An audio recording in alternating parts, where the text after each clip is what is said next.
Assalamualaikum, selamat petang semua. Apa khabar? Alhamdulillah. Bersama saya lagi dan juga kita punya speaker jemputan seperti biasa. Saya akan jemput speaker-speaker kita untuk naik dahulu sebelum saya intro lah. Assalamualaikum. Waalaikumsalam. Waalaikumsalam. Apa khabar semuanya? Sihat ke? Alhamdulillah. Alhamdulillah. Okey. Hari ini seperti biasa kita akan ada sesi siaran langsung selama sejam dengan topik yang kita dah pilih untuk minggu ni iaitu hilang pekerjaan, apa tindakan kita. Okey, ramai yang semua yang tengah menonton, actually belum ada lagi yang masuk. Ramai kalau kita tahu sekarang ni musim pandemik ataupun musim COVID. So kes-kes seperti stres, hilang pekerjaan, ini adalah topik-topik ataupun isu-isu yang sangat-sangat banyak kita dengar disebabkan oleh pandemik ni. So apa tindakan kita ataupun apa cadangan-cadangan yang kita perlu lakukan untuk kita nak, kita bukan kadang-kadang kalau kita terlampau memikirkan masalah tanpa ada jalan penyelesaian, itu kadang-kadang boleh membawa kemudaratan yang kita tak inginkan. So hari ini seperti biasa kita akan membincang ataupun kita akan membahas mengenai cadangan-cadangan ataupun idea-idea pendapat yang boleh kita amalkan ataupun yang boleh kita lakukan untuk mengelakkan ataupun untuk kita menghindari untuk kita hindari masalah-masalah seperti macam yang topik kita hari ni lah. Topik iaitu hilang pekerjaan. So hari ni saya teruslah kepada soalan. So hari ni kita ada Ustaz Zofran. Assalamualaikum Ustaz. Kita ada Amirul, kita ada Cik Lan. Hari ni akan membincangkan mengenai topik hilang kerja ni, hilang pekerjaan. So saya terus kepada kita punya soalan. So kalau macam kita tengok peningkatan untuk hilang kerja ni sekarang dah makin banyak. Kalau kita tengok dari dulu sampai sekarang memang ada peningkatan setiap tahun. Tapi kalau ikutkan tahun ni adalah tahun yang kira banyak juga disebabkan oleh pandemik nah. So adakah hilang pekerjaan sekarang ni menjejaskan kesihatan ekonomi negara semasa? Apa kaitan hilang pekerjaan dengan kita boleh relatekan kepada kesihatan ekonomi semasa? Mungkin Cik Lan atau siapa-siapa yang boleh bagi penerangan. Siapa? Ustaz ke? Silakan Ustaz. Ustaz boleh. Silakan. Bagi Cik Lan dulu, silakan. Cik Lan dulu. Boleh. Sila. Okey. Bismillahirrahmanirrahim. Assalamualaikum warahmatullahi wabarakatuh. Sahabat-sahabat saya semua. Alhamdulillah kita bertemu sekali lagi dalam rancangan kita pada kali ini. Saya nak kena jawab soalan Cik Labu kita lah. Apakah peningkatan hilang pekerjaan ni menjejaskan kesihatan ekonomi negara? Secara umumnya tenaga bekerja tu memang sangat diperlukan oleh setiap negara. Jadi bila kita ada kadar pengangguran kita sedang meningkat, maknanya kesihatan ekonomi negara juga terjejas. Ini satu masalah yang sukar nak ditangani oleh pihak kerajaan.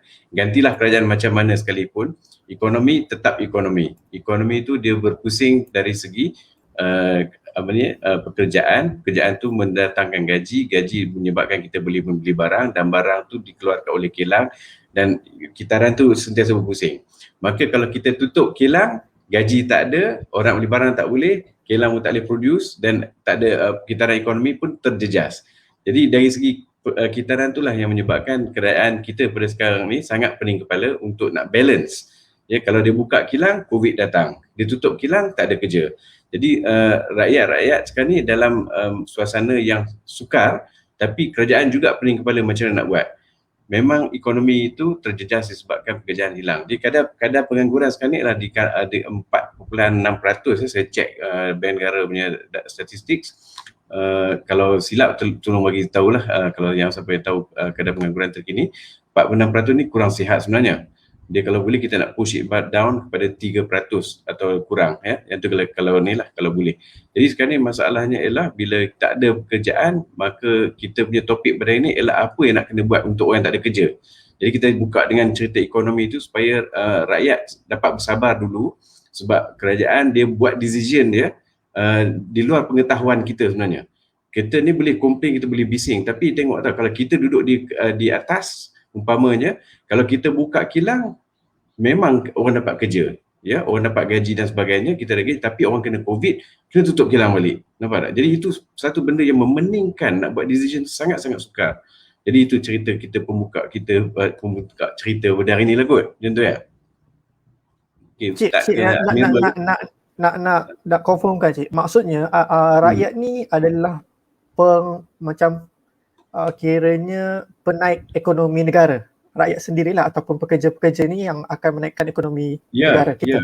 Setiap pekerja menyumbang kepada GDP ataupun KDNK, kadar dalam negara kasar. KDNK ni disukat dari segi, ada formula dia, CIGF, kalau saya boleh cerita sikit. Satu perbelanjaan awam, orang awam. Satu pelaburan, pelaburan dari segi capital investment, maknanya kalau kilang-kilang tu dia dapat buka lagi kilang, dia perbelanjaan tu dikirakan sebagai membantu GDP ataupun KDNK. Satu lagi government spending, kerajaan kena banyak berbelanja untuk membantu pusingan duit ni tadi. Duit dia kena masuk dalam circulation. Jadi tadi saya tengok circulation duit nampak berbilion jugalah. Maknanya duit dalam kitaran ekonomi masih ada banyak. Lepas tu satu lagi eksport tolak import. Jadi ini saya bukan ekonomis, tapi formula ni patut kita tahulah untuk kita tahu macam mana kerajaan buat decision supaya rakyat umum yang faham tu tolong sabar, sebab equation ni ramai orang tak tahu. Jadi orang main cakap komplain saja. Kita sekarang ni masalah kita ialah kita tak faham apa yang dilaksanakan oleh kerajaan tu, satu yang baik atau tidak. Dia orang yang terbaik, sebabnya bagi saya kita dah pangkah dia orang tu untuk bekerja, dan dia orang ada ahli-ahli ekonomi dia orang yang advise dia orang. Jadi rakyat sekarang ni kita kena fikirkan macam mana kita nak buat bila kita telah diberhentikan kerja. Jangan kita banyakkan komplain sangat, tapi kita kena fikir bersama-sama, berjemaah untuk menyelesaikan masalah-masalah ini. Jadi jawapan pada Labu tadi, pekerja-pekerjalah yang menyebabkan KDNK kita naik. Okey Cik, betul. Okay, Ustaz ada apa-apa ni Ustaz yang nak disuarakan? Pandangan Ustaz mengenai pekerjaan, peningkatan pekerjaan ni boleh menggambarkan ataupun kita boleh menjejaskan kesihatan ekonomi negara. Okay, bismillahirrahmanirrahim. Assalamualaikum warahmatullahi wabarakatuh. Alhamdulillah wassalatu wassalamu ala Rasulillah wa ala alihi washabihi wa wala. Terima kasih kepada moderator Surah Labu, sahabat saya Cik Roslan, dan juga lawyer kita Amirul. Hari ni ramai. Alhamdulillah. Dalam suasana hilang pekerjaan, adakah ia menjejaskan ekonomi negara? Sememangnya lah, saya setuju dengan apa yang Cik Lan sebutkan tadi. Secara ringkasnya, bila orang hilang pekerjaan, apa yang kerajaan sekarang ni buat ialah dia memberi bantuan yang cukup banyak. Antaranya BPR, Bantuan Perhatian Rakyat, dan juga kepada peniaga-peniaga juga yang berdaftar, sama ada dengan LHDN ataupun dengan SSM, diberi bantuan sama ada 1,000 dalam tempoh 3 bulan. Bantuan BPR tu masuk mengikut suku tahun ataupun 3 bulan ataupun 4 bulan sekali. Jadi sebenarnya sememangnya kerajaan terpaksa berbelanja dengan lebih banyak untuk membantu rakyat yang terkesan di kala PKP ini dengan bantuan-bantuan yang telah disebutkan tadi. Pun begitu, di peringkat kerajaan juga ada bantuan-bantuan tambahan. Semua ni memerlukan suntikan dana daripada kerajaan lah untuk memberi sokongan kepada rakyat yang terkesan, antaranya melalui Pertubuhan Keselamatan Sosial ataupun Perkeso, yang mana Perkeso ni dia bagi suntikan awal kepada orang yang hilang pekerjaan ataupun insentif mencari kerja. Ada nama dia tu, insentif mencari kerja kepada golongan yang hilang pekerjaan selama beberapa bulan, dan mereka ni dengan bantuan yang ada, mungkin 1,000 ataupun 1,000 lebih sebulan, dia boleh survive lagi lah selama 3 bulan ataupun 4 bulan. Kemudian dia kena, dalam masa yang sama dia kena cari kerja lah. Jadi balik pada soalan yang dikemukakan tadi, sememangnya ekonomi negara dah lama terjejas. Ditambah pula dengan situasi PKP yang mana kerajaan perlu keluarkan bantuan-bantuan kewangan kepada rakyat yang terjejas, bukan seorang, bukan 10 orang, tapi berjuta orang memerlukan bantuan ini. Dan sebenarnya jika tak ditangani, tak diselesaikan, kerajaan takkan mampu sampai bila nak menyuap rakyat, nak menyuap B40 ataupun M40 yang terjatuh dalam B40. Jadi perlu langkah yang sebaiknya, yang pertamanya daripada pihak kerajaan sendiri untuk menyelesaikan permasalahan ini, apa jalan keluar dan juga cara solusi yang terbaik. Dan yang kedua, ini yang paling penting sekali lah, iaitu kepada rakyat yang terjejas ataupun orang yang hilang pekerjaan tu, apa yang dia nak buat. Kalau sekadar mengeluh, sekadar memberi kecaman ataupun memberi kritikan di media sosial, tak selesai masalah. Jadi apa yang dia perlu buat, dia perlu cari jalan keluar lah, sama ada saya kerja baru ataupun bisnes-bisnes yang boleh dia buat daripada rumah, ataupun menyertai mana-mana syarikat untuk sebagai kurier, penghantar barang dan sebagainya. Itu permulaan lah. Okey, terima kasih Abu. Kalau kita tengok kan sekarang ni, most likely graduan-graduan sekarang pun tak ada kerja. Apatah lagi pekerja-pekerja yang ada sekarang ni diberhentikan. So maksudnya memang berlaku peningkatan yang sangat-sangat banyak lah kat situ. Sebabkan oleh, mungkin satu ialah pandemik, and then satu ialah faktor kewangan, mungkin kilang-kilang ataupun sektor-sektor yang engage ataupun yang ambil pekerja-pekerja ni tak mampu untuk membayar gaji setengah pekerja. Sebab kalau kita tengok dekat sini, saya baru-baru ni nampak yang ada satu posting ataupun ada satu artikel yang mengatakan golongan-golongan M40 ni dah jatuh kepada peringkat B40 pula. Maksudnya B40, kalau tak silap saya, B40 bawah 4,000 pendapatan isi rumah bawah 4,000. So maksudnya orang yang dulu bekerja, orang yang dalam kelompok M40 ni dah jatuh kepada B40. Adakah ini macam perkara yang kita patut risaukan, ataupun keadaan ni adakah kita patut macam dia semakin teruk ataupun ia sangat-sangat meruncingkan? Macam mana? Kalau siapa-siapa ada ni pendapat sikit? Mirul ada apa-apa ni? Tak ada. Okey, baik.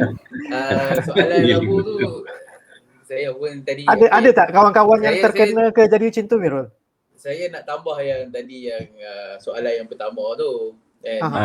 Dengar teman-teman. Ada perlahan sikit yang kena kuat sikit. Okey. Aku kena dekat sikit kot sebab jauh sikit kot. Okey dah. Tadi bila Ustaz dengan Cik Lan komen tu betul berkaitan dengan hilang kerja ni. So saya ni tak pernah lah hilang kerja, tak pernah berhadapan dengan tak ada kerja. So nak kata kita ni seorang yang pernah melalui pun tak pernah. And kita cumanya bila sampai ke pandemik ni banyak orang hilang kerja tu saya faham. And cumanya dia pertama sekali adalah bagi saya bila hilang kerja tu mindset tu kena betul-betul strong, jangan sampai drag emosi tu sampai ke arah yang berputus asa dan apatah lagi sampai bunuh diri. Yang tu yang kita takut. Orang keliling kena support. Kalau ada kawan-kawan yang hilang kerja, adik-beradik yang hilang kerja, at least kalau you tak boleh bagi bantuan pasal duit, you kena bagi bantuan tentang emosi, you kena keep listening. Masa ni lah orang kata kita jaga kita tu betul kan, sebab kita nak jaga government, kita pun takut juga lah ni kan. Lepas tu kalau kata kita keep surrendering sampai kita effect. Kalau you ada family, then you kena tengok muka family you dulu kan. Kalau you ada anak bini, you kena tengok muka anak bini. Takkan you nak surrender dan effect pada orang lain. Kalau bujang macam saya dengan Labo tak apa. And bujang perut kami je lah Pak. And habis Pak perut kami. Alhamdulillah. Iklan. Saya iklan kat Labo. Kalau dah kahwin, dia punya survivorship dia lagi tinggi. Dia betul, macam dalam cerita movie Interstellar. Saya suka apa Interstellar tu sebab apa dia survival dia tu sebab anak dia, connection dengan anak dia. So kita punya manusia, kalau kita ada orang kita nak kena tolong, nak kena survive untuk dia, dan kita punya orang kata apa, inner self tu lagi kuat. Okay, so masa tu lah kalau boleh kena cari betul-betul kat mana kerja yang boleh dapat. Even you kena start maybe sebelum ni you kerja dalam corporate, then maybe you kena, paling sekarang ni maybe lah kalau nak boleh dapat senang kerja pun as a Grab ke, as a Food Panda ke, jangan stop, ambil dulu buat kerja. Sambil tu dekat belakang whatever, masa rehat, then you kena start apply balik kerja kat tempat lain. Jangan sampai you duduk dia keseorangan, your mind tak boleh ada benda yang tak occupy. Dia you kena occupy mind tu dengan kerja. Then baru lah you boleh start balik pick up. Kalau you start zero, kosong, duduk saja-saja, tak buat apa, yang tu yang masuknya setan. Bini hang pun tak bantu, anak hang tak faham hang, satgi setan kata hang patut bunuh diri, kan, hang patut ni lah apa semualah benda-benda yang negatif. Yang tu yang kita tak mahu. Tuhan tak mau tolong hang. Sebenarnya Tuhan nak uji ni sekarang ni. Hak ni lah waktu dia diingatkan kita. So mindset tu kena ubah dulu. Memanglah kalau daripada set kita cakap senang ubah mindset lah, faham tak kena. Tapi yang tu lah yang kena cakap. Kalau tak cakap lagi orang tak tahu. So kita kena bagi tahu. Kalau ada adik-beradik, ada sekawan-kawan, then kena tolong. Kita yang kena, tak apa. Kalau aku ada kerja, aku bagi tahu hang. Kalau ada kerja, aku bagi tahu hang. Kalau nak strategi, whatever, kalau hang nak minta tanya pasal tip interview ke, kita boleh tolong. Maybe kalau kita kenal orang nak interview tu, maybe kita boleh bunyikan je lah. Kita tak boleh lah nak recommend. So, sekarang ni pun efeknya sebab restoran pun tutup, tak boleh dine in. So, staff, all the waiters semua dah lay down lah. Problem. So, tempat nak dapat kerja tu pun, kita nak cari tu kat mana pun is quite a problem. Sama ada Food Panda ke, food rider ke, saya tak tahu. Yang tu saya tak pernah, macam mana application tu saya tak tahu. Tapi please lah, jangan biar otak tu kosong. Sekali otak kosong masuk benda lain. Masuk benda lain habis. Okey je lah, tu je lah. Tadi soalan tadi yang M40 jatuh kepada B40. Itu yang, adakah benda ni normal ataupun benda ni ini tanda yang kurang baik untuk negara kita? Ustaz ada apa-apa ni pandangan atau Cik Lan? Saya jawab dulu lah.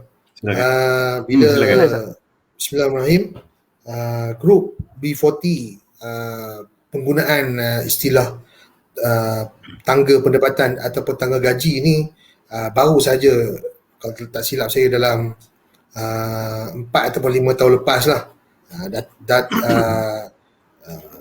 Data ini mula dikeluarkan oleh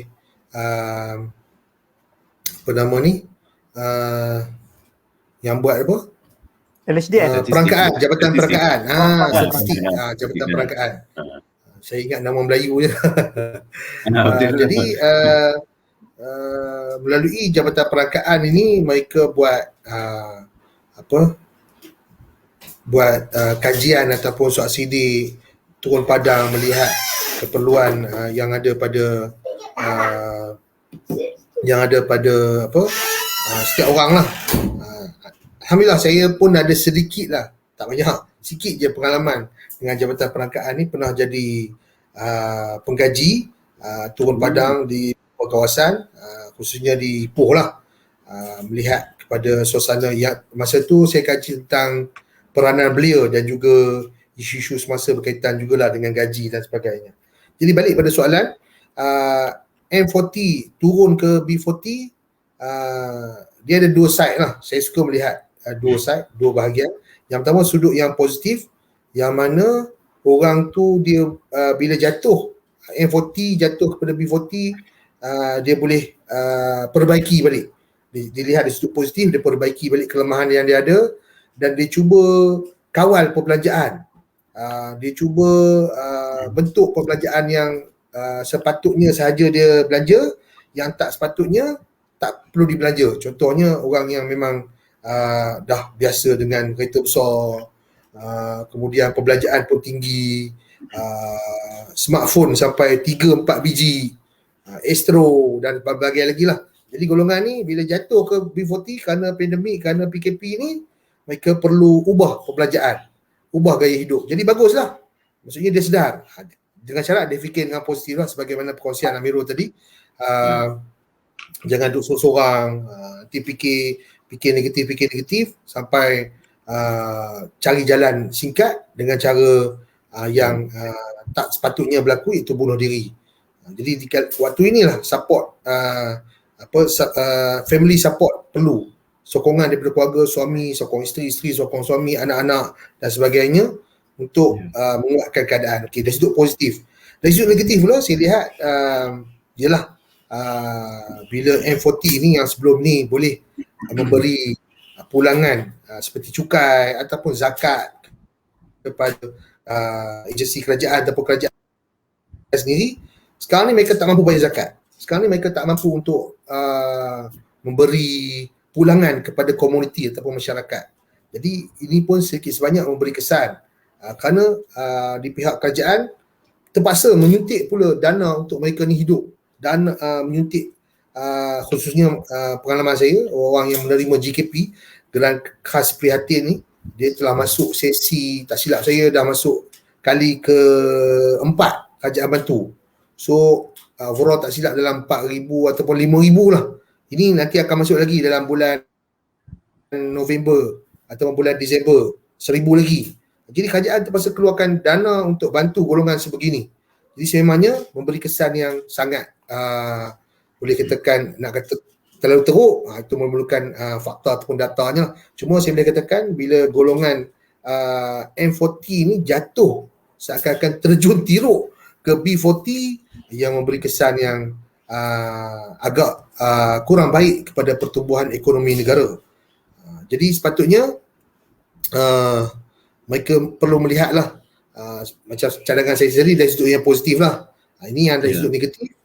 Apakah peranan ataupun ruang yang pihak kerajaan boleh support, boleh bantu, boleh sokong grup M40, khususnya PKS, kilang dan sebagainya, pekerja-pekerja yang mungkin sekarang ni dalam fasa nak dibuang. Ada dapat maklumat, saya dapat info daripada rakan-rakan, mereka mungkin dalam tempoh yang tentu perlu cari jalan baru, dan akan ada yang ambil VSS sebab dana makin di peringkat agensi ataupun khususnya kilang lah, industri, mereka pun sangat terkesan. Sekejap buka, bagaimana kongsian Cik Lan tadi kan, dah buka kilang dapat pendapatan, COVID pula masuk, tutup pula. Jadi keadaan ekonomi industri tu sangat tidak baiklah. Jadi sedikit sebanyak M40 yang jatuh pada B40 memang memberi kesan kepada ekonomi negara, kerana mereka tak boleh menyumbang, kerajaan pula terpaksa sokong mereka untuk menutup kelemahan-kelemahan yang mereka ada. Okey lah Bu. Saya tambah sikit boleh? Bu. Sila Miro. Silakan. Macam Ustaz cakap tu lah, tapi saya tengok kalau kata efeknya juga dia rantaian. Depa ni selalunya M40 ada bisnes, kadang-kadangnya ada bisnes kan. So bila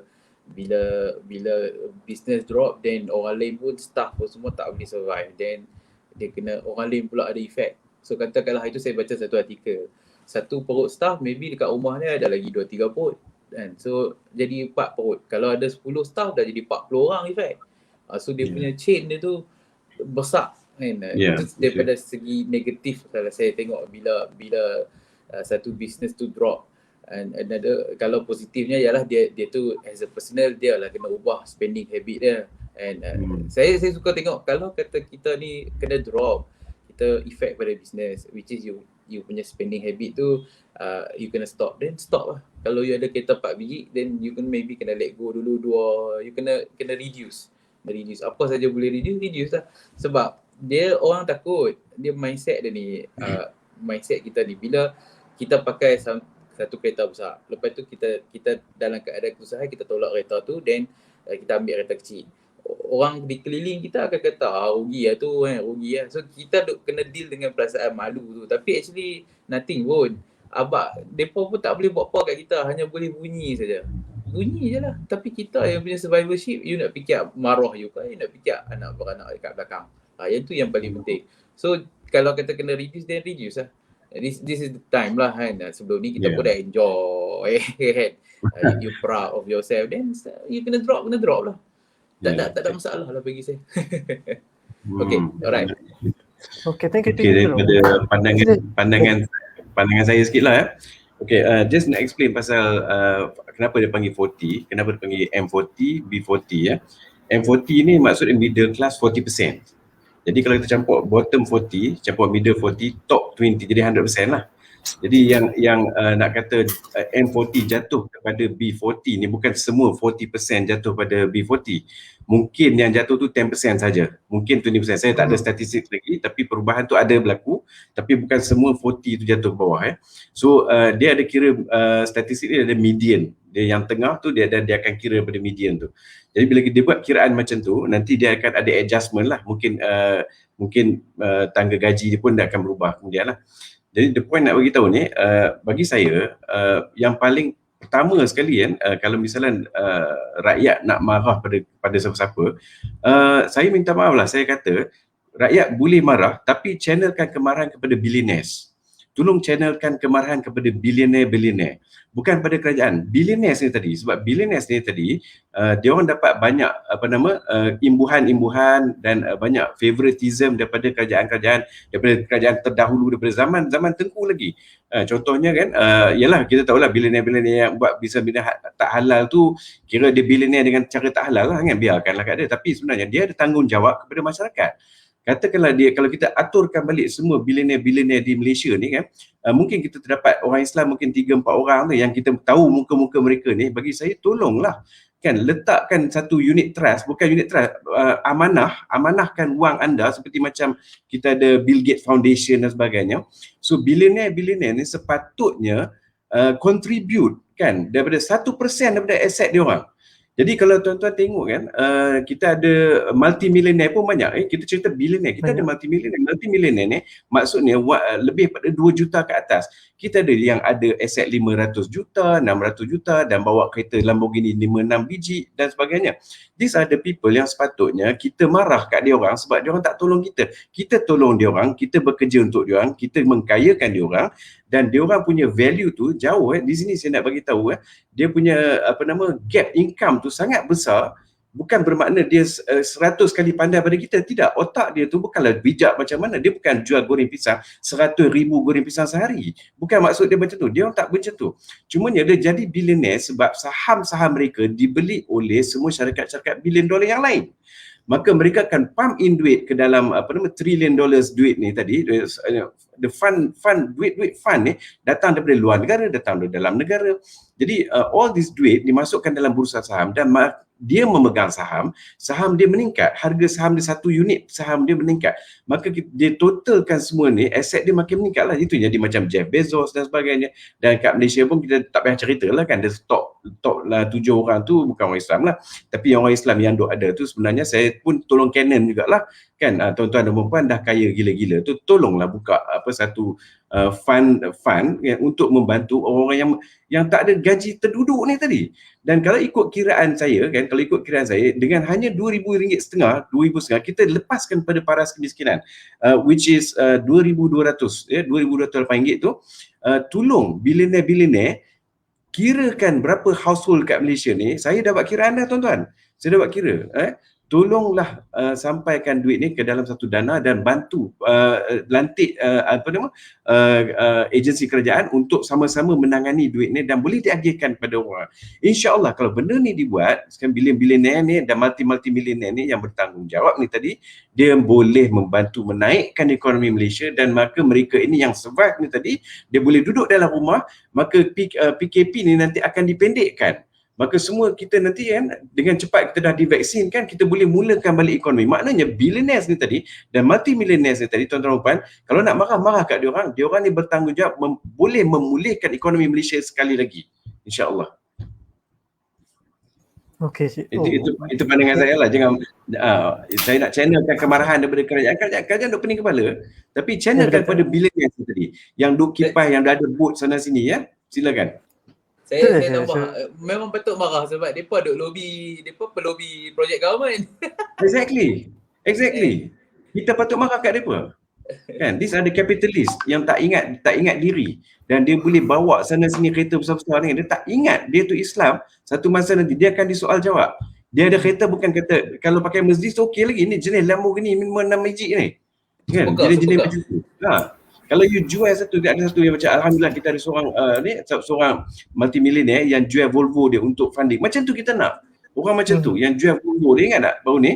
Kan dia bagi duit tu pada siapa saya pun tak ingat. Kita nak ramai lagi multimillionaire buat macam tu.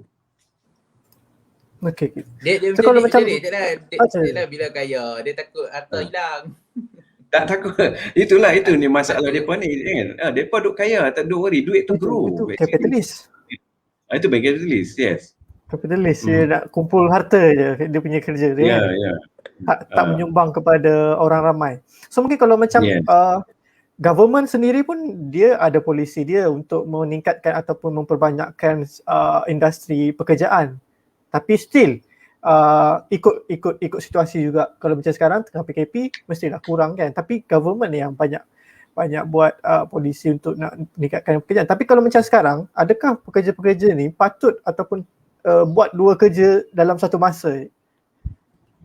Kalau okey. Ustaz ke Amirul ke siapa-siapa je dulu. Patut tak zaman sekarang ni, zaman PKP ni kita buat dua kerja atau tiga kerja dalam satu masa?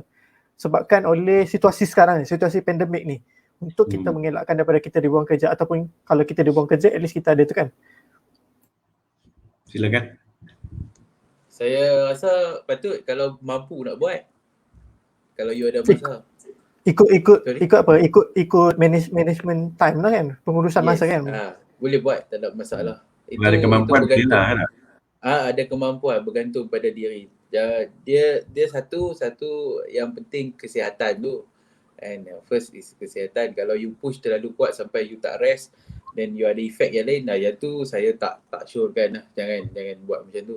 Tapi kalau you punya body can survive that, you boleh kerja 2 hari direct, saya okey. Sebab saya biasa kerja 2 hari direct, saya tak ada masalah. Tapi lain ni kalau suruh, pengsan juga. And so tengok pada kekuatan. Kalau kata satu kerja tak boleh cover banyak benda, then you need something else. Then you kena consider about your health.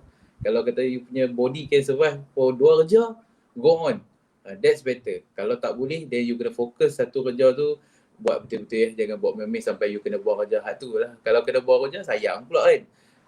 Dia isu buang kerja ni kadang-kadang tak depend pada disiplin, tapi kadang-kadang dia depend pada politik pula, nak pada politik, dia depend pada ekonomi lah. Kalau boss dia problem, so dia maybe kena buang kerja agak. So dia very meticulous lah. Bila bab ni kena meticulous, you kena check betul-betul, you kena tengok, perhati betul-betul dengan boss you macam mana relationship kan. Kalau kata dia nak buang 10, at least kalau nama you tak ada 10 orang tu pun tak apa, alhamdulillah dah. Ada setengah staff maybe willing to cut salary half pun tak ada masalah. Ada itu. Ada juga yang saya jumpa satu bos ni, dia awal bulan dia bagi tahu dia tak mampu nak bayar gaji, maybe half pun tak sampai. Tapi at the end dia bayar lebih sikit. So dia psikologi pada staff tu lah. First abang kata mampu bayar suku saja, tapi at the end dia bayar half ataupun lebih. So staff tu dia ada motivate diri dia sendiri. So yang tu je lah. So dia pun kalau dapat bagi lebih pada staff, of course lah. Saya pun staff walaupun cuti kita bagi je gaji kan. Sebab yalah gaji kena jalan. So orang lain pun ada problem lah. Kita ni as a boss kena fikir. So dia tu daripada segi bos. Kalau daripada segi orang kena buat kerja lah. Dia kena perform. Kalau boleh buat dua kerja, boleh buat dua kerja okey lah. Yang tu je lah cakap. Ustaz ada apa-apa Ustaz nak ni? Patut tak Ustaz kita buat dua kerja? Sebenarnya kalau kita lihat di sektor kerajaan yang boleh saya katakan tidaklah terlalu ataupun tidaklah ada perkataan yang sesuai, tidak terlalu terkesan dengan PKP ataupun sangat tidak terkesan. Itu mungkin lah. Maksudnya diorang tak ada effect apa-apa. Gaji masuk seperti biasa setiap bulan. Dan mereka ni motivasi yang ada pada mereka sangat tinggi. Ada boleh saya katakan ramai jugalah kenalan saya yang berkhidmat di sektor awam. Mereka juga ada part time lain buat bisnes jual berbagai produk lah. Pada saya itu satu benda yang positif. Dan mereka telah buat. Ini apatah lagi bagi orang yang tidak mempunyai jaminan ataupun satu benda yang kuat lah, maksudnya bukan bekerja di sektor kerajaan, apatah lagi mereka kena buat lah, mereka kena cari kerja sampingan. Cuma perlu dilihat kemampuan, perlu dilihat dari sudut kewangan, perlu dilihat dari sudut masa, mampu tak nak urus 2 kerja dalam satu masa. Lepas tu ada yang melihat komitmen keluarga, kena hantar anak pengasuh dan sebagainya. Kadang-kadang ialah perbelanjaan penting jugalah hantar anak pengasuh. Cuma kalau kata isteri tu, contohlah suami bekerja, ni saya punya pandangan, kewajipan mencari nafkah itu terletak pada suami. Adapun isteri tidak diwajibkan. Pun begitu, jika isteri nak bekerja juga tak ada masalah. Tapi perlulah mendapat keizinan daripada suami lah. Yang keduanya, bila dia bekerja, dia kena tahu tanggungjawab dia. Dan dari sudut masa, dari sudut pengurusan keluarga, dari sudut pengurusan kewangan, dan ada juga pengalaman saya bila saya pernah berbual dengan beberapa orang yang bekerja, suami dan isteri, perbelanjaan makin meningkat, simpanan makin kurang. Kerana apa? Kerana pelbagai faktor lah, macam kata bayaran kereta, suami satu kereta, isteri satu kereta, maintenance kereta, kedua-duanya kena maintain, kemudian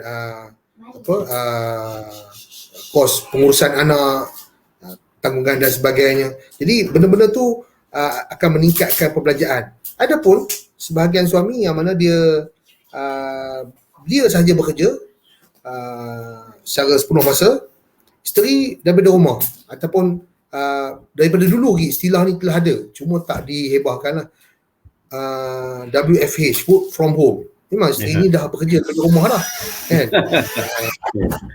Cuma tak diiktiraf sebelum ni, tak dihebahkan. Jadi apa yang saya nak lihat, apa yang saya nak fokuskan ialah isteri yang mana dia bekerja dari rumah, perbelanjaan keluar dia dah tak ada. Jadi dia hanya ada kos-kos tertentu. Contohnya isteri seorang yang buat akaun umpamanya, tak perlu datang ke pejabat pun, cuma mungkin sekali-sekala je lah. Itu terpulang pada penilaian apa nama syarikat masing-masing. Contohnya isteri yang kerja dia jadi marketer ataupun marketkan produk melalui online, tak perlu pun ke pejabat, boleh je buat di rumah. Jadi kadang-kadang dalam situasi PKP ni ada benda yang positif wujud, baru dilihat, baru nampak, oh benda ni sebenarnya boleh je buat di rumah. Tapi ada juga benda yang tak sesuai buat di rumah, yang memerlukan kepada pergerakan fizikal, contohnya polis, kerja-kerja di pejabat awam lah, bomba, tentera dan sebagainya lah. Jadi dalam situasi balik pada isu buat 2 kerja ataupun 3 kerja ni, pada saya tak jadi bebanan, sebab sebelum ni pun saya sendiri pun dah ada buat. Jadi dari sudut pengalaman saya, tak ada masalah. Sebaiknya orang tu kena tahu pengurusan masa, pengurusan keluarga, dan juga pengurusan kewangan, dan juga selain daripada tu mungkin pengurusan emosi lah. Sebab bila kerja sendiri ni, macam saya kerja sendiri, duit melalui projek ataupun pendapatan melalui projek-projek yang saya buat. Jadi kalau ada projek, alhamdulillah ada rezeki. Tak ada projek, tak ada rezeki. Cuma kita cari jalan lain, cari ruang lain. Jangan melihat dari sudut yang negatif, duduk sorang-sorang, dah tak ada job nak buat apa. Kita sekadar menunggu saja, tak. Kita adalah orang yang mencari peluang. Jadi balik pada soalan, boleh tak boleh ataupun bagus tak bagus untuk kerja part time ataupun 2-3 kerja, bagus dengan syarat tadilah. Masa kena tahu, mampu menguruskan keluarga, mampu menguruskan kewangan, mampu menguruskan emosi, dan juga ada masa dia untuk ibadah lah. Jangan sampai kerja-kerja gila kerja ni sampai masa sembahyang pun tak ada, ataupun seringkali dilewatkan asar dia pukul 7 umpamanya, sebab niaga sibuk. Isyak dia pukul 5 pagi kerana sekali dengan tahajud. Hari-hari waktu itu benda yang kena perbaiki lah. Okay lah, sikit itu nasihat, bukan kepada pendengar saja, juga kepada diri saya. Ya. Okey, terima kasih Abu. Okay. Mungkin tadi macam Ustaz cakap kan, Ustaz ada mention sekiranya kalau bekerja ni kita ada simpanan. Sekiranya kalau ada apa-apa macam perkara-perkara yang kita tak nak ke ataupun kena buang kerja, at least kita ada backup plan. So kalau macam berapa jumlah simpanan yang kita perlu ada untuk kita sebagai backup ataupun sebagai kiranya macam wang simpanan kita lah sekiranya kalau kita hilang kerja, dan jumlah tu simpanan tu untuk jumlah berapa lama, macam sebulan ke 2 bulan ke, macam mana kalau Cik Dan ada ni simpanan untuk backup lah, kira backup. Baik. Okey, terima kasih banyak Labu. Cerita simpanan ni sebenarnya saya duk bagi tahu, ini saya punya style lain sikit lah ya, lain sikit. Saya sebab bagi saya Amirul dia gelak. Saya selalu kontradik dengan orang lain kan. Simpanan ni maksud dia simpan duit dalam bank. Itu maksud simpanan ya. Simpanan ni bila kita simpan duit, bank biasalah bank kedekut kan. Bank tak pernah bagi kita income apa pun. Dia pakai duit kita, dia bagi loan kat orang lain. Kan, dan dia loan kat orang lain dia charge 6%. Contohnya kan. Dia bagi kat kita 1% pun susah. Ini sebab saya bagi tahu jangan bagi duit kat bank banyak sangat. Yang paling baik ialah bagi dekat tabung haji. Jadi simpan duit kat tabung haji ni kalau boleh kan simpan sebagai emergency tu dalam sebulan 2 bulan kat tabung haji. 2 bulan gaji lah. Okey, kalau ada selebihnya then kena cari jalan untuk menambahkan lagi pendapatan. Okey, menambah pendapatan ni maknanya kena cuba tengok pelaburan-pelaburan yang lain lah yang orang duk ajar kita selama ni, pelaburan skim cepat kaya. Orang Melayu dia nak cepat kaya. Orang Islam ni banyak nak cepat kaya. Masalahnya ialah semenjak saya kecil dulu, bursa saham KLSE tu duduk dalam TV, saham bercampur-campur turun naik, saham macam rojak turun naik. Orang tak tahu apa dia. Yang tu yang sebenarnya duk bagi kayakan orang. Dan orang lain duk beli dah lama. Jadi kita ada jalan untuk masuk ke situ melalui cara yang selamat ialah saham amanah. Saham amanah. Kita ada banyak saham amanah yang Islamik yang boleh pilih, kita boleh pilih ikut selera kita, ikut ketahanan lasak kita dari segi risiko. Jadi jawapan daripada Cik Labu tadi kan, kalau kita nak buat emergency saving kan, tak payah simpan dalam bank lah, simpan dalam tabung haji. Sebab saya yakin tabung haji, kalau kita nak duit kita balik, macam saya buat bisnes dulu, saya tak cukup duit, saya bawa keluar balik dari tabung haji. Tabung haji tak marah, tu duit kita kan. Jadi boleh keluarkan balik, cuma lambatlah pergi Mekah tu lambatlah kan, sebab kita nak buat emergency ni. Jadi simpan duit dalam tabung haji, jangan simpan duit dalam bank. Boleh simpan dalam tabung haji. Saya iklankan betul-betul tabung haji ni, bukan saya dapat komisen tabung haji. Tabung haji tak bayar apa pun kat saya. Saya suka tabung haji ni sebab sistem dia banyak bagi dividen. Jadi di situ saya punya pandangan, simpanlah duit sebanyak mungkin, kalau boleh sampai 2 bulan gaji kan, kalau boleh simpan sekali dengan umrah dan haji sekali dalam tabung haji. Kemudian selebihnya itu baru kita start fikirkan nak masuk dalam saham amanah yang halal. Lepas tu belajarlah sikit-sikit untuk melihara hartanah. Cumanya tadi kan Labu, itu jawapan saya lah pada soalan saving. Cumanya saya nak tambah sikit yang patah balik sikit tu tadi, kepada mereka-mereka yang terduduk sekarang ni, yang diberhentikan kerja, macam mana nak buat? Saya cadangkan ada step-step dia lah. Pertama sekali, jangan panik ya. Masa inilah yang Allah bagi ujian untuk kita berdamping dengan Quran. Sebab sekarang ni kita dah tak pergi kerja lagi dah. Kita terduduk. Jadi kita terduduk di rumah, kita terduduk sekali dengan Quran, kita buka sekali dan kita bacalah Quran. Itu yang paling utama bagi saya. 5 minit sehari pun tak apa, alhamdulillah. Cuba amalkan yang tu duduk.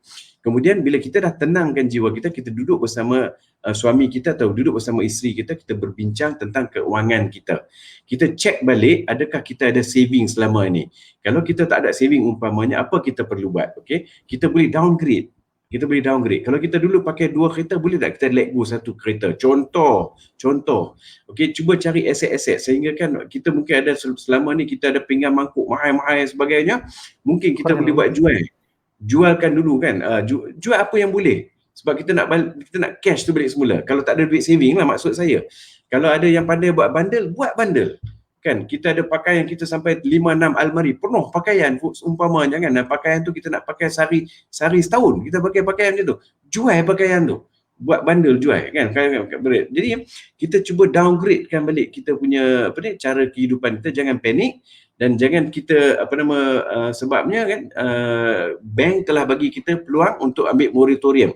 Kalaulah kata bank mari kita apply moratorium, kan bank kata tak boleh, cik kena bayar juga. Cakap dekat bank dengan baik, sebab dia bekerja dengan bank, dia tak ikut sistem bank. Yang kita nak marah ni orang yang pegang bank tu, toke bank tu yang kita patut marah. Jadi dengan dia kita cakap dengan hikmah, cik, tuan, saya memang tak boleh nak bayar, tunggulah saya ada gaji baru saya boleh bayar. Kalau cik tak boleh bagi saya bayar, saya keluar pada bank ni sekarang ni, cik buatlah apa yang cik nak buat, saya buat apa yang saya nak buat. Cakap macam tu dengan bank. Bank give up. Banker semua give up kalau orang cakap macam tu. Jadi jangan putus asa, jangan takut dengan banker ni, jangan takut. Depa manusia juga. Depa pun ada masalah rumah tangga juga. Kan? Jadi kita tak tahu apa masalah kewangan juga. Yes, jadi jangan marah kat depa depan-depan. Depa bila kita marah depa naik kepala, depa orang bank. Aku orang bank, kan macam tu. Dia macam tu. Jadi sebenarnya kita hormat orang bank tu dulu. Dia bekerja dalam sistem yang memerangkap menjerut orang Islam. Itu cerita dia. Jadi orang banker ni dia sebenarnya dia tak faham situasi kita. Sebab kerja dia duk kira duit, kan. Jadi dia nak you bayar duit. Tapi pada mereka-mereka yang telah hilang pekerjaan, jangan takut. Dia nak bagi moratorium, you apply, dia tak nak bagi, buat tak tahu kat dia, jangan bagi duit kat dia, sebab kita nak bagi survive diri kita dulu, kita nak makan tu dulu. Okey, kemudian kita tengok balik pemakanan kita. Kalau kita selama ni duk makan tiap hari buah apple, buah anggur, buah mahal-mahal, kan, downgrade lah sikit. Kita makanlah buah betik kan murah, sekilo berapa duit, tahu kan. Kumur. Kita cari pemakanan kita pun kita kena downgrade, kan. Sebelum ni kita duk makan oats, saya makan oats. Alhamdulillah, oats sangat bagus, dia bagi kerja bagus. sama. Makan oat yang putih tu murah je oat. Tak nak beli kat Masterchef kat Deadline, kami jual oat merah tu. Lebih baik daripada oat lain tu, oat yang orang lain buat, kan, kita orang Islam buat. Ada. Bawa keluar produk. Ni iklan lah pula. DLM putih, turun berat. Miro sampai boleh turun weight, insya-Allah, kan. Beli oat, makan oat banyak-banyak. Jadi kan dia kelaparan kita tu. Abu bawa keluar produk Abu. Tunjuk iklan produk, kan. Ada gambar produk pula. Saja cerita, kan. Ni pada mereka-mereka yang panik ni tadi, yang panik. Jadi kita turunkan pemakanan kita. Jangan segan pergi cari sardin balik. Sardin pun mahal pula dah sekarang ni, kan. Cari tak apa. Beli sardin tu, masak sampai semua orang boleh makan kenyang pada hari tu, insya-Allah. Okey, jadi kita kena plan untuk downgradekan perbelanjaan kita. Pada masa yang sama, kita tengok balik, kalau betul-betul dah tak ada saving, kita kena bersahabat kita. Cari sahabat-sahabat kita yang selama ni boleh tolong. Kalau sahabat-sahabat kita tak boleh tolong, adik-beradik, kita cari adik-beradik dulu lah, kemudian bersahabat-sahabat, kemudian kita pergi ke surau-surau atau masjid-masjid. Kan, kita tengok masjid-masjid tu ada tak tabung-tabung dia, kan. Tabung-tabung dia ada berapa ribu, cuba ingat balik bila kita last main Jumaat dulu, kan. Berapa minggu dah tak sembahyang Jumaat. Macam saya berapa minggu saya tak tahu tapi sembahyang Jumaat. Saya pun tak ingat dah berapa kutipan surau, kutipan masjid. Tapi siapa yang ingat, kan, ingat masjid ni adalah 10,000, takkan dia tak boleh bagi kita makan sikit. Pergi, jangan segan. Jumpa selama ni kalau tak pernah pergi masjid, pergi juga sekarang ni. Mungkin Allah nak buka lorong hati kita, kan. Pergi minta kat orang AJK masjid, AJK surau, saya memerlukan bantuan. Tak apa, kan. Tak payah cakap depan orang ramai dalam WhatsApp. Cakap PM terus kat dia, saya memerlukan bantuan. Orang kata nak bubuh bendera putih, bendera hitam, kan. Okey, dah dipolitikkan, tak payah, ambil aja kain pelikat, bubuh atas pagar. Ambil kain batik, sangkut atas pagar. Itu maknanya kita, kan, dah orang nak politik sangat. Orang dalam kesusahan, hampa kami nak cacat bendera apa, dah kita fikir nak cacat bendera putih, bendera hitam, kan. Pikat payah sangat, bubuh aja ni pakai kain pelikat, kan. Lantak api orang nak kata apa, ahli politik nak kata apa. Okey, kita punya masalah ni diri kita yang faham macam mana kedudukan kita. Yang paling penting kita kena jauhkan syaitan membisikkan pada kita yang kita ni kemurungan. Syaitan suka kita murung. Syaitan sangat suka kita murung. Inilah kita kena baca banyak-banyak Quran tu. Kalau kita tak faham tadabbur, boleh tengok dalam YouTube, banyak ustaz-ustaz bagi tadabbur. Okey, cuba amalkan balik semula. Kita ada peluang untuk kita duduk di rumah ni, dah tak ada kerja, peluang untuk kita belajar di YouTube banyak, kan. Kalau YouTube pula tak ada duit nak beli YouTube, cari YouTube free. Ada YouTube free lagi tak macam hari tu? Ada, kan. Ambil 1 gig sehari, ambil dengar YouTube satu setengah jam pun tak apa, dengar YouTube pasal Qurannya, kan. Belajar pada ustaz ni tadi. Jadi ini saranan saya, jangan panik. Jumpa balik sahabat-sahabat saudara mara, dapatkan sokongan. InsyaAllah saudara mara kita ni faham. Jangan kita rasa segan nak beritahu masalah saya dulu berbelanja, saya dulu gaji saya dalam 15,000, tiba-tiba saya tak ada gaji, saya pergi hutang kereta 4 biji, tuan, kan. Saya nak minta tolong macam mana. Jadi kita kena fikirlah, saya nak bayar hutang kat bank. Tadi kita dah cakap moratorium 4 kereta tu tadi tak perlu bayar. Kalau boleh 3 kereta jual. Itu cerita dia, downgrade, 3 kereta jual, pakai 1 kereta. Not macam tu. Jadi jangan panik, kita insya-Allah kita boleh bantu each other. Itu pandangan saya tadi lah Bu. Amirul ada nak tambah lagi tadi? Yang bab saving tu betul. Bubur tabung haji tu benda yang bagus sebab kita boleh buat keluar bubur dekat bank ni, dia rolling duit kita, lepas tu dia buat kelepiak sana, kelepiak sini. Kalau sembang kecil lah bab bank, memang kami pun ngamuk. Kita jenis benda bank ni lah Mirul lah. Yes, saya dengan bank alhamdulillah setakat ni depa yang call. Depa call, saya sentiasa jawab. So bila sentiasa jawab, depa tahu kita tak MIA. So bila kita tak MIA, depa tuan nak moratorium. Orang lain depa kata nak kena call, awak bank tak call. Tanpa duk lari tak jawab phone. Kita jawab. Tapi Amirul dia pelanggan bank yang bagus ni. Banyak. Saya paling teruk je lah. Saya paling teruk. Saya buat tak tahu kadang-kadang. Lepas tu, ya Cik Lan kata tabung haji tu betul sebab kita boleh buat keluar ada anytime. Even adalah kita punya profit dalam tu kan. Amanah saham, kalau ada saving sikit, kalau boleh divert pada any investment, tapi macam kalau Cik Lan punya style, memang Cik Lan akan check dulu macam mana halal tak halal lah. So yang tu you kena study sendirilah. And lagi satu kalau kata ni tips sebelum COVID main, then maybe lepas ni nak apply. Saya suka kawan saya punya style. Dia macam ni, kalau kata dia minat nak pakai satu kereta yang dia minat lah, katakanlah Mercedes. Okay, monthly katakanlah 3 ke 4 ribu. Okay, so dia akan business dia akan dapat income supaya nanti kalau kata dia down dalam saving dia, at least boleh cover lagi setahun ataupun lagi 2 tahun. So waktu tu dia boleh let go. Takkan dah masa 4-5 bulan tak bercerai bayar. And so dia akan cover macam tu dulu. So dalam saving dia, kalau kata business dia down, kereta tu boleh bayar untuk tempoh lagi setahun. Sebab kalau masa biasa, kalau business down tak ada moratorium, so anything memang kena bayar lah. And kalau lain ni moratorium okey lah. So sama juga apply pada rumah ke whatever kan. Kalau kata ada problem, dia ada cushion sikit untuk setahun. Then within the 1 year tu maybe dia boleh let go ke, dia boleh jual ke. So sampai you kata you achieve that saving untuk 1 year or 1 year plus, then baru you beli yang tu. Kalau you minat lah, and you beli yang you kata you minat pasal kereta ke whatever. Kalau tak ada, better jangan lah. Beli then next month you kena cari duit untuk bayar. Next month you kena cari duit lagi bayar. You kena korek lagi. Lama-lama siap-siap barang lain you jual. Itu antara tips yang saya tahu lah. And kalau you tak achieve, another one is kalau you nak enjoy, you nak beli barang, katakanlah phone baru keluar, investment kena at least dia sama dengan barang you nak beli tu. Contohnya you nak beli emas, katakanlah iPhone is 5,000. So you kenalah beli emas 5,000 or you letak 7,000 pada emas tu juga. Sebab rasa bersalah tu tak ada. Baik aku bubuh kat emas. Tapi bila ada mindset kata daripada beli iPhone aku duk ada lagi, baik bubuh semua 10,000 kat emas. Then different story lah. Kalau you dah letak dalam kepala you, masa you nak spend tu you duk fikir. Tapi kadang-kadang kita punya nafsu ni, dia mai juga nak belanja, dia kata tapi tak apalah, you balance kat, you investment pun you bubuh, enjoy sikit pun you bubuh. So adalah sikit personal achievement dekat fizikal, and yang tu je lah tips dia. Tak tahu lari tajuk tak. Okay. Ni ada orang komen berkaitan dengan soalan saya yang last jugalah. So kita baca teruslah komennya. Okay. Alright, okay, daripada Muhammad Rashidi Abdul Rahim. Bagi mereka yang kerja swasta, kena fikir bagaimana exit plan untuk jadikan kekal positif terus kehidupan sekiranya diberhentikan kerja. Mungkin dapat sharing apakah bentuk pekerja yang boleh menjana pendapatan dalam masa PKP sementara mengharapkan kerja makan gaji semula. Ini yang difikirkan oleh mereka yang di luar sana untuk membantu mereka butuh diberhentikan. Ini berkait juga dengan soalan saya yang last mengenai apakah tindakan ataupun apakah bentuk-bentuk pekerjaan yang boleh dilakukan sekiranya orang ni sebelum dan juga selepas. Mungkin Cik ke Ustaz boleh bagi pendapat macam mana? Bagi Ustaz dulu. Ustaz. Bismillahirrahmanirrahim. Terima kasih Abu, sahabat saya yang bertanya ni, Rashidi. Dulu belajar sekali di Kuza.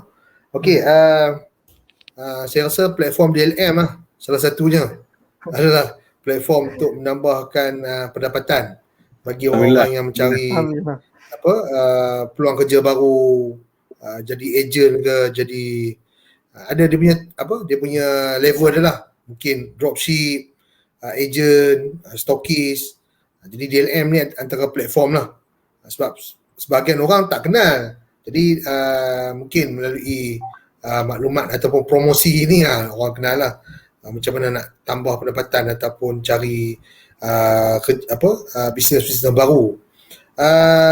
Saya sebenarnya dah kenal Cik Lan ni berapa tahun berapa tahun Cik Lan?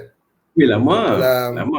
2008 kot, 2009 tu, 2010. 2010 ke atas lah, lebih kurang 10 tahun kan. Ada perkara yang menarik lah saya dapat belajar, antaranya ialah kita mula bisnes start daripada yang kecil. Jangan terus melihat pada satu benda yang besar yang memerlukan modal yang tinggi sampai ribu-ribu ringgit ataupun puluh ribu ringgit. Itu perlu dielakkan lah. Kita mulakan dengan bajet yang kita mampu ataupun paling minimum, ataupun jadi dropship lagi lah kan. Tak perlu kalkulkan modal, tapi mesti memahami tentang produk, tentang plan bisnes dan sebagainya. Jadi apa yang saya boleh nyatakan di sini ialah dalam situasi PKP ni, exit plan ataupun backup plan yang mana yang kita boleh buat, kita cari produk yang memang orang, ini tips yang pertama lah, cari produk ataupun bisnes yang memang orang akan wajib ambil. Contohnya bisnes makanan. Bisnes makanan ni letaklah zaman bila pun orang akan makan. Sebab orang tu manusia akan makan, dia tak dapat lari. Itu bisnes yang pertama. Makanan ni banyak, macam DLM dia ada produk makanan kesihatan, oat dan sebagainya. Itu satu ruang yang orang boleh mula bisnes lah. Yang keduanya, produk yang boleh dijual, dah keluarlah produk tu kan. Banyak sebenarnya peluang. Iklan. Yang keduanya, selain daripada makanan, kita boleh buat perkhidmatan penghantar barangan. Ini pun penting juga.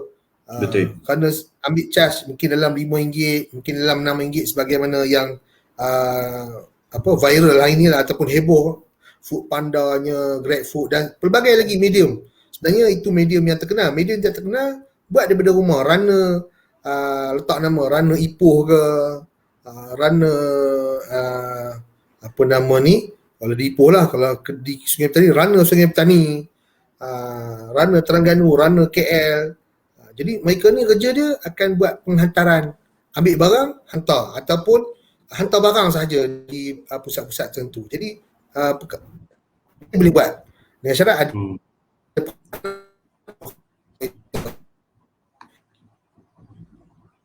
Ustaz putus kan? Dah mula putus-putus. Dulu kerja pos laju yang kata tamat kontrak. Ya, banyak. Ada pekerja dia. Pekerja dia. Diorang itulah kadang-kadang telah berbelanja dengan agak banyak, itu membeli van, kena decorate van ataupun kena modified van, decorate rumah. Kena buat van tu sebagaimana van yang takkan oleh pihak pos. Malangnya tak sampai tamat tempoh dah akan diterminate. Tak silap saya tempoh 14 hari kot. Ada sebahagian mereka dah diterminate. Kerana itulah kuatnya kontrak di pejabat pos tu. Yelah, kalau kata mereka nak saman, mereka kena cari peguam Amirul lah untuk selesaikan permasalahan. Tapi jangka masa pendek boleh seakan-akan macam nak tenang. Tapi sebenarnya untuk jangka masa panjang, tension, stres, kan? Dah lah kes pun tak kuat mana pun, nak bawa ke peringkat atas, lagilah pening. Peguam pun pening. Berapa nak just dia. Balik pada isu pejabat pos ni, ataupun staff yang buat penghantaran barang ni, sebenarnya mereka, orang dah kenal mereka dah pernah tahu jalan ni. Why not kalau dia convert ke syarikat lain? Banyak syarikat yang ada. Jadi diorang kena pergi sendirilah bertanya nak jadi nak jadi penghantar barang, macam mana proses, allowance dan sebagainya lah. Selain daripada tu, mereka juga boleh gunakan platform yang dah ada, van ataupun motor ataupun kereta ni untuk hantar barang sekitar kawasan taman, sekitar kawasan kampung, kan. Itu benda-benda yang dia boleh buat yang tak memerlukan. Saya cerita ni bahasa kampung lah. Tak nak cerita bahasa tinggi, bahasa Cik Lan tinggi. Kan? Bahasa tinggi. Saya cerita bahasa paling rendah lah. Supaya orang saya bahasa kampung juga Ustaz. Cik Lan New Zealand. Saya orang kampung lah. Okey. Mereka ni nampak tu ada. Bukan apa nama ni, balik kepada yang terakhir sekali, tips saya yang terakhir,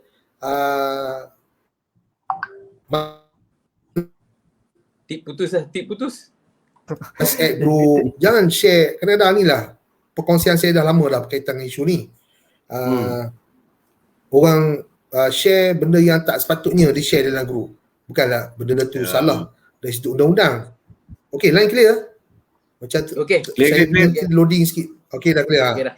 Sekarang okey, Orang share benda yang tak perlu share pun. Cerita pasal COVID, yelah bukanlah kita salah. Tapi sepatutnya dia share apa yang dia boleh bagi perkhidmatan kepada masyarakat. Terputus lagi. Setiap hari boleh katakan kalau kita ada 20 grup bisnes, 20 grup grup taman, grup jiran, grup bisnes tepi, grup selalu kutuk bos ke, contoh lah kan. Apa-apa grup, semua cerita benda yang sama. Apa dia? Hari-hari akan post COVID naik, COVID tu, kes sekarang di Perak macam ni, kes di Kedah macam ni, kes di KL macam ni, Selangor dah dibuang daripada Malaysia. Kadang-kadang benda tu tak ada iyalah sekadar informasi okey lah, tapi takkan 20 grup semua benda share benda yang sama. Seakan-akan dia tak ada kerja lah kot. Jadi poin saya, manfaatkan media sosial ni. Hilang. Boleh memberi manfaat pada diri kita. Contohnya orang boleh ambil servis kita. Contohnya orang boleh dapatkan khidmat kita untuk buat sesuatu, beli produk, jual produk ataupun apa sajalah perkhidmatan, servis aircon. Saya sebenarnya pernah buat, dipanggil kerja saya fokus pada komisen lah. Dapatlah dalam 7 biji, 8 biji, satu aircon RM30, RM20, dapatlah komisen sikit. Tapi tak banyak, tapi tak berterusan kerana itu bukan bisnes saya. Saya saja nak nak tahu, nak tengok dia punya rentak tu macam mana. Dengan itu nak kena ada skill, negotiation skill lah dengan pihak pembekal aircon dan sebagainya. Mereka ni akan bagi komisen kepada kita dengan syarat kita promote dia punya bisnes. So peluang tu banyak. Jangan duduk sorang-sorang, cari orang-orang yang positif, khususnya tim DLM ni. Nanti saya harap orang yang tonton ni boleh carilah, boleh letakkan nombor dekat ni untuk dihubungi. Labu boleh letak. Sebenarnya alhamdulillah kita ni berempat ni sebenarnya kita banyak dapat idea bila kita berbincang. Amirul ni banyak idea, Labu banyak idea, Ustaz punya idea memang menyerlah lah kan. Dah praktis idea-idea. Biasa je. Tim kita ni hebat. Jadi cuba saya nak bagi tahu, tambah sikit dulu Ustaz cakap tadi, kawan Ustaz tadi nama Rashidi. Saya nak tengok Ustaz sebenarnya. Allah, apa kena? Ingat. Ingat Amirul dia terkerusi. Astagfirullah. Okay. Anyway, nak bagi tahu dekat Cik Rashidi ni dan sahabat-sahabat saya satu Malaysia yang duk tengok lah, satu Malaysia. Oh, tu dia cerita bagi. Okay. Kami ni, saya Ustaz dengan Labu ni ada berbincang tentang kami nak buka satu lagi peluang untuk buat perniagaan online. Jadi kepada sesiapa yang ada produk-produk yang rasa nak letak online, kami sedia mengambilnya. Kita tak ada fee apa, dan pengangkutan pun tak perlu bayar. Okey. Yang membeli je yang membayar pengangkutan. Nombor 2, kami ni mencari orang-orang yang nak buat penghantaran. Kita boleh buka satu bisnes untuk membuat penghantaran dan kami buka ni untuk satu Malaysia. Jadi sila hubungi saya atau Ustaz dan kami akan bincangkan. Cik Amirul pun kalau nak join sekali, apa salahnya kan? Kita boleh tengok macam mana kita run the show ni. Kek ni Allah bagi, kita kongsi sama-sama lah, tengok insya-Allah kan. Jadi rebutlah peluang ni, boleh kontak pada DLM punya headline, DLM punya nombor. Kalau Labu nak type nombor headline kontak, kata kami berminat untuk menjual barangan produk Muslim, ataupun kami berminat untuk membuat pengantaran. Kita buat perniagaan baru. Okey, kita buat yang pengantaran barangan ni tadi. Kami memang duk cari orang nak hantar barang. Jadi pada mereka-mereka yang baru diberhentikan kerja, sebenarnya peluang dalam pengantaran barang macam Ustaz cakap ni sangat besar. Dan Alhamdulillah saya dah bincang dengan Ustaz dah, dan berapa kali bincang dah, 2-3 kali bincang dah Ustaz dah. Kita tunggu nak start bila aja ni kan. Itulah cerita dia. So jangan rasa putus asa. Kami sentiasa terbuka pintu kami untuk membincang idea-idea yang tuan-tuan ada, dan yang saya bagi share ni tadi ialah idea-idea untuk nak letakkan barangan. Kalau tuan-tuan dapat ada produk-produk barangan makanan lah, especially barangan-barangan kering atau basah, kita akan cuba berusaha untuk berniaga bersama-sama insya-Allah. Letak di platform saya tambah sikit. Boleh. Silakan. Saya pun suka tim DLM ni sebab dia tak suci untuk food industry yang letak barang ke whatever kan, tapi dia ada macam-macam lagi, macam Cik Lan background investment. Boleh lah tanya pada Cik Lan kan, boleh lah refer kalau kata ada apa-apa nak kan. Tapi tak hebat lah. Cakap macam Datuk Seri je cakap, tapi dia tak ada Seri. Dia Seri muka. Dia sebab apa je lah, yang duk mengaku sifu guru kat luar tu, depa ni duk, dia ada satu trend, kalau tengok dalam Netflix ada Money Explain tu, dia akan letak dalam mindset kita. Lepas tu nanti dia bagi, okay lah bayar maybe RM50 je first, then nanti dia bagi sikit lepas tu okay, kalau not lagi serius you kena masuk kelas saya RM3,000. Lepas tu hak duk jawab nak pi tu orang dia. Sila the same. Tapi dengan Cik Lan different. Dengan Cik Lan senang. Dia beritahu lah, kalau Cik Lan tak jujur sampai lah saya tak kawan. Betul lah. Lama lah. 2007 Amirul 2007. Punya dah lama kan. So kita ni cuma tak reti nak bukan tak reti lah, nak buat marketing yang macam depa buat yang attract, tapi at the end belakang dia tu dia ada agenda dia. Yang tu yang kita tak mau. So bertanyalah pada Cik Lai, pada Labu kan.